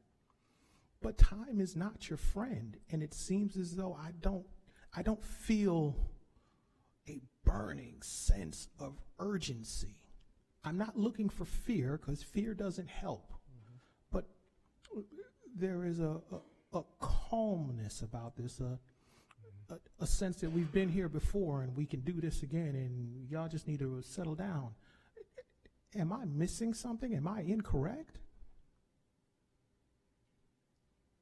Well, Mr. Patterson, let me speak, I believe, very confidently on behalf of the board. The calmness that you see has nothing to do with a lack of a sense of urgency. These are serious proceedings, and we want to be able to provide you facts and information, and when we can't, we want to be able to tell you when we're going to be able to do that. Reflecting our passion, our anger, our anxiety, or our frustration over the situation that we are in, quite frankly, is something that you and I can do out there, but right now, you all are entitled to, and we are in a position to give you answers. And when we can't, we ought to calmly and coolly tell you when you will get those answers. So please, don't misunderstand our intentions when we sit here very calmly, coolly, and rationally and try to provide the best answers that we can. And if we can't, our commitment is to give you those answers as soon as possible so that there's clarity, because we understand the concept of Ubuntu. What we do affects you all. And I don't want anybody to misconstrue the board's intention here. We understand that the reason why we are here today is because of what happened at 131 West Broad Street. We understand that. And our calm demeanor is an attempt to portray to you the seriousness and the methodical way in which we intend on building back that confidence in the area of our fiduciary responsibilities. We believe that there is significant evidence that we have built up some credibility on our capacity to educate kids. Folks don't recall this, but the last time our graduation rate even came close to 60% was in 1997. It is now 63%. Nobody is celebrating, but we believe those kinds of performance indicators build up that kind of confidence. The tragedy, and I think you and I would agree, any credibility that we have built up in that arena has been significantly diminished by the reason why we're here today. But our calm demeanor is an attempt to provide the answers to eventually, not today, rebuild that confidence. Okay, well, it is also, well, here's my other grave concern. My other grave concern is that the governor has the belief that the city of Rochester should be exercising more control over your budget than it does now. He has clearly made that statement. It sounds as though it is an expectation on his part. Is that a belief that your organization shares? In my other line of work, I'm told not to speculate as to what somebody might be thinking. Well, I'm asking what y'all thinking. But I would agree with you, Mr. Patterson. It's pretty evident what the governor wants. And with all due respect to the governor, as we all know, given that last court decision, it is the responsibility of the Assembly and the Senate to make that determination. And I think the governor said that. So it is important for us, my colleagues, that we do the job that we were elected to do. And if people in Albany, Senate, or the Assembly determine that we should have a different role or the mayor should have a different role, so be it. But in the meantime, I think all of us would agree, even though we frequently disagree, we have a job to do, and one of the jobs that we have to do is to rebuild that confidence. Thank you. And just to speak to the urgency piece, if I as a superintendent were to wait for all these decisions to be made, we would be mired in inactivity. So just truth be told, the quandary that we're in is how do you address a budget deficit with kids in buildings, teachers in place, staff members who are depending on paychecks is not an easy task. So there is urgency around closing this budget deficit while also making sure that our kids get what they need to achieve to the high levels that I expect in this great city. So please don't mistake an immediate reaction for thinking things through with regards to the consequences that could occur. So November 12th is what I've indicated to the council and the community at large of where you will see where those immediate cuts will occur, with also some indication of next steps of what we're going to be doing over the next few months. And you will see the thinking behind those decisions of how we're going to move things around to make sure that our babies are getting what they need to meet some very aggressive goals that I've established with our Board of Education by the end of this year. When that happens, that's going to be something to absolutely celebrate. How do you get through and not only survive a school year, but thrive in a school year when we're facing these tremendous challenges? So I've taken it with nothing but urgency, and I believe it's a true test to our RCSD family and the entire Rochester family of how we're going to come together in this time of challenge to work together on behalf of our students. So no lack of urgency, just extreme thought about how do you tackle an enormous challenge while keeping the main thing, which is our students here in Rochester City. Thank you. Council members Clifford and then Council member Lightfoot. Thank you. Just a point of clarification. You've agreed to give us some financial reports. I think I was under the impression that it was for the 2019-2020 school year so we could see how we're doing, but then I wanted to make sure it wasn't just 2018-2019.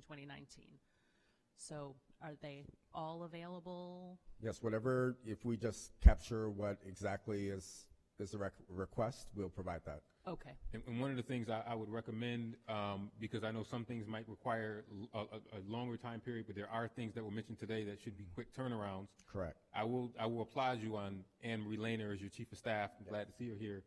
Andrea Gazzetta is ours. I think that if we can make sure that information that can be readily available in a week or less from the request that we made, because there have been several things, I believe you're running a tally, if we could categorize those on expected delivery dates, I think that would help. Also from a confidence standpoint, I am aware that from the staff-to-staff side, your staff that's not here, the other finance staff is in regular contact, I believe, with our city folks. I hope, yes, they are. So I think that is also extremely important as we continue to also go forward. But as you can see from here, I think council's going to want to be a lot more involved and hands-on, and I think it's for the better. Right. Understood. To make sure that we can endure that confidence. Councilmember Vice President Lightfoot. I just want to, again, thank you for answering our questions and things of that nature. However, I do want to kind of reiterate some of the things that my colleague, Councilman Patterson, was saying. And it's not to dramatize anything or get into all of that, because that's not productive. But what is very clear and very difficult to process from my perspective is that there are information that we ask for that should be readily available. I'm not necessarily myself. My colleagues may be. I'm concerned, but I'm saying not as much as concerned as where the problem will lie, the year that their problem will lie of 18-19. Of course, we want to see what's happening in the current and future. But to me, as my colleague was talking about, and we're not talking about, not to diminish the children and the teachers and the work and the things that has to be done. I understand it, but I'm saying for reports and documents that should be readily available to me, and not be given answers as, okay, we'll have that to you tomorrow, or we come prepared with them tonight. The whole purpose you knew the purpose of this meeting. You knew what's in question. Those documents should be readily available to talk about transparency now, not when we can. What do you mean when we can? You can now. So give them to us now. We have the power to subpoena and bring in all of your financial people under oath to get this information. We have that power. We don't want to, we're not want to be pushed to exercise that if we're going to practice Mbatu and come in together, then we're giving you that opportunity to give that information willingly. But we will practice our authority if we need to. because we were asking for information and we're being told when we can. What do you mean when you can? You just told me, Superintendent, hold you accountable. That's right. You're watching the house. That's right. So I'm asking you, these documents should be given to us yesterday. And there's no reason why they shouldn't be. And I want to understand why they wouldn't be. I guess I'm trying to understand why that information that's really available would not be given to the entity whom you're married with who needs these answers. Or we can exercise our subpoena power and bring people under oath to answer these questions that we feel, and this is directly, strictly to you, Superintendent, with all due respect. That's a little troubling for me when you're talking about rebuilding trust, and I understand the graduation rates. A lot of things were said, to me that really that are not really germane to this conversation. We're talking specifically the fiscal responsibility of your organization. And these documents are critical to our understanding of how we're going forward if we don't understand our past. So it's hard to just accept when we can or not be given a concrete date of when we can get the information, and then we're looked at as if we're trying to meddle in certain business when we exercise our rights as a body. And so I just want you to know we're prepared to exercise whatever rights we need to do in order to get to the bottom of what's going on. And we're trying to do that in a way that's respectful. And we were hoping to be able to get a little further in this conversation tonight. But I'll be honest with you, I haven't got any additional information tonight that I was looking for. And those reports were very critical for me to be able to understand how we move forward. So I'm not. Yep. You can. I'm not necessarily Absolutely. looking for an answer, but I'd you can like answer to if you answer, like. But since I that was just wanted to directed express that. to me.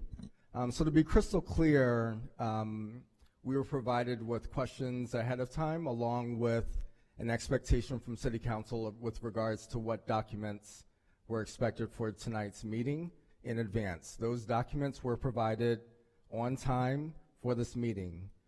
I want to be clear that any documents that you all have requested, I will turn around and get to you as soon as possible.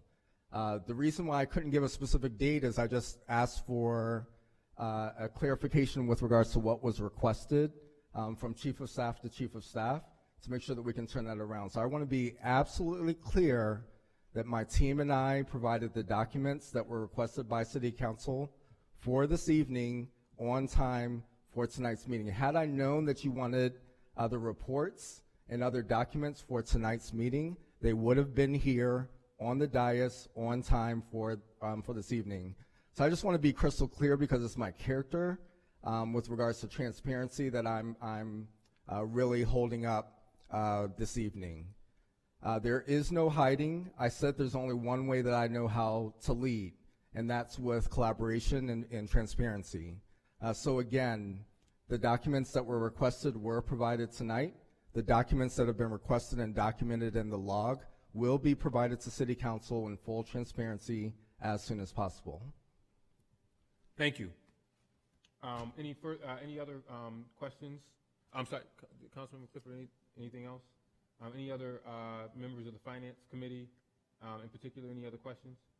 I want to thank you all for coming tonight, and I want to end by just adding that from the city's perspective, particularly I can tell you from the city's finance perspective, this is an extremely important topic, and it relates strictly to our bond rating. I know there was some folks who said that, oh, this has nothing to do with the city's bond rating, that they are not connected. They absolutely are. It's been made clear by our rating agencies that they are looking specifically at the Rochester City School District's finances. Is the second line of the release that was put out by Moody's. So it is important for us that our partners in finance, but more importantly, our partners in the broader community, have the confidence in the district, which by way also affects their confidence in the city, because love and marriage, you can't have one without the other. You got the city, you got the school district, whether we like it or not. We're married. I heard it was a shotgun marriage before any of us were even born. So we're bound together. So it is extremely important. But the main thing is the overall fiscal rating of the city and the bond rating, because that affects everything. So it is important to put that out there. That's why we're here. And as the superintendent said, the main thing is the main thing. And right now, it really is the overall finances of the district. Just some takeaways. We do have, thank you, Mr. Superintendent, for making it clear that anything that is that's going to be available ASAP will be ASAP, meaning tomorrow or Monday. We'll have there, if there are longer term things, I'm sure you will provide an explanation as to why it might take longer. We have two very able chief of staffs here that can work and get that information to us. I hope that this is the first of many more meetings from the council and the school district to continue these conversations both here and maybe other places. But in the meantime, I do want to say from the city staff who are sitting back there, I know that they continue to engage with their staff on a regular basis, and that is probably one of the most important relationships, because they do the day-to-day stuff that is important to keep both of these entities afloat and functioning effectively. So I can't stress that enough. I'm speaking for myself. If there's anything that I can do to ensure that, Mr. Superintendent, you have the support that you need. I mean, you just started July 1st. What a way to start your honeymoon. But it's over. Quickest honeymoon I've ever seen. We want to be able to provide that support, because in the end, it's the taxpayers' money. It's not, sometimes elected officials pretend like it's their money. It's the taxpayers' money. And I understand that very clearly, and it's important that they be protected. And the only way they can be protected is by us ensuring that we have sound fiscal practices here at the city, but also at the school district, and we can do that by working together. So thank you all for coming out.